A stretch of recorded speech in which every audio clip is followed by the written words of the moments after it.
Travaillez à votre propre salut avec crainte et tremblement, car c'est Dieu qui opère en vous, et le vouloir le faire selon son bon plaisir. Philippiens 2:12, B13.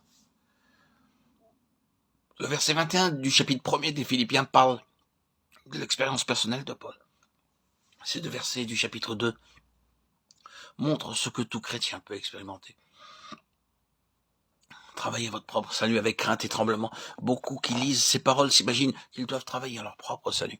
Ils décident donc de se lever tôt, de lire la Bible, de témoigner avec un grand zèle. Ils sont surpris de constater qu'ils ne peuvent faire ces choses. C'est parce qu'ils négligent les mots de la clause suivante qui dit « Car c'est Dieu qui opère en vous, et le vouloir et le faire selon son bon plaisir ». Le mot « car » indique que ceci est la cause, alors que ce que dit le verset 12 à propos de travailler à votre propre salut n'est que l'effet. Ce que nous faisons d'ordinaire dans notre vie quotidienne consiste principalement en deux choses. Vouloir, ceci est une décision intérieure, et faire, ceci est un acte extérieur. Sans contredit, ces deux choses résument notre vie. Nous faisons des projets à l'intérieur et nous agissons à l'extérieur. Mais vouloir et faire sont les résultats d'une œuvre préalable de Dieu en nous. L'écriture ici ne dit pas que vous devriez vouloir et faire, mais que c'est Dieu qui opère en vous, et le vouloir et le faire. Dieu œuvre d'abord en vous, vous rendant ainsi capable de vouloir et de faire. Parce que Dieu a opéré en vous, vous pouvez donc travailler. Sans le premier, on ne peut pas avoir le second. Maintes et maintes fois, nous prions Dieu disant « Oh mon Dieu, je veux t'obéir entièrement, mais je trouve que c'est très difficile. Je ne veux pas aimer le monde, mais comme c'est dur. Je ne désire pas me laisser conduire par moi-même, mais cela semble impossible. » Cependant, voici le salut qui nous est présenté. Dieu est capable d'œuvrer en nous, au point que nous lui obéirons entièrement. Nous n'aimerons pas le monde et nous ne suivrons pas notre propre moi. Bien qu'en nous, nous ne le puissions pas, Dieu peut œuvrer en nous afin que nous le puissions. Qu'est-ce qu'un plein salut? Cela ne signifie pas qu'un chrétien se débarrasse d'un péché aujourd'hui et d'un autre demain. Un plein salut signifie accepter un Christ entier. Ayant un tel Christ, nous avons un plein salut. Le chrétien le plus difficile à être aidé est celui dont ses yeux ne voient pas Christ. Ce qu'il voit, c'est soit le bien, soit le mal en lui. Il concentre son attention sur un certain péché en lui, ou sur les tracs que peuvent lui occasionner certaines personnes, ou sur l'attirance d'une chose particulière.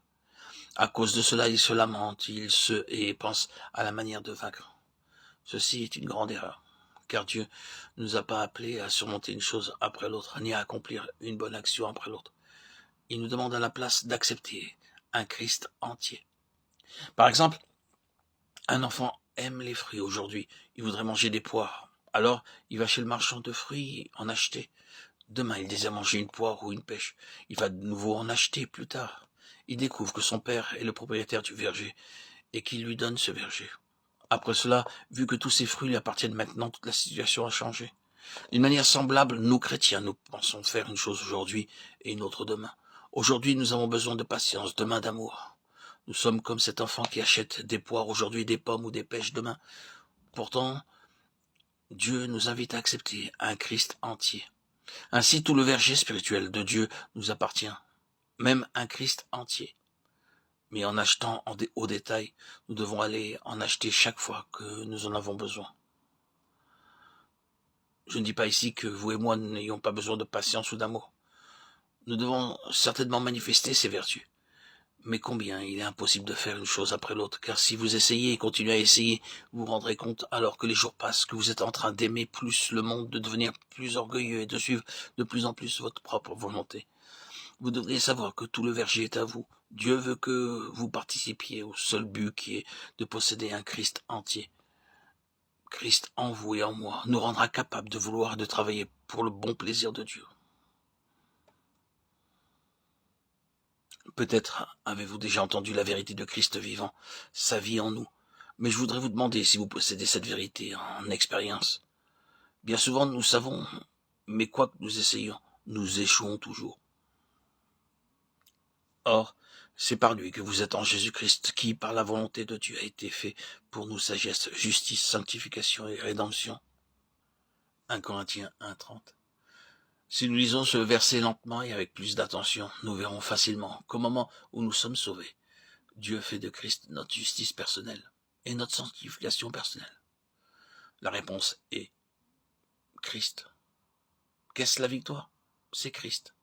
Quiconque est capable de répondre de cette façon a trouvé le secret. Mon être entier est corrompu et charnel, mais Christ est ma sainteté. Il est ma sanctification. Il n'y a personne qui soit saint et victorieux, mais nous pouvons dire à Dieu, « Oh mon Dieu, j'accepte ton Fils. » Et ceci sera notre sainteté, ceci sera notre victoire.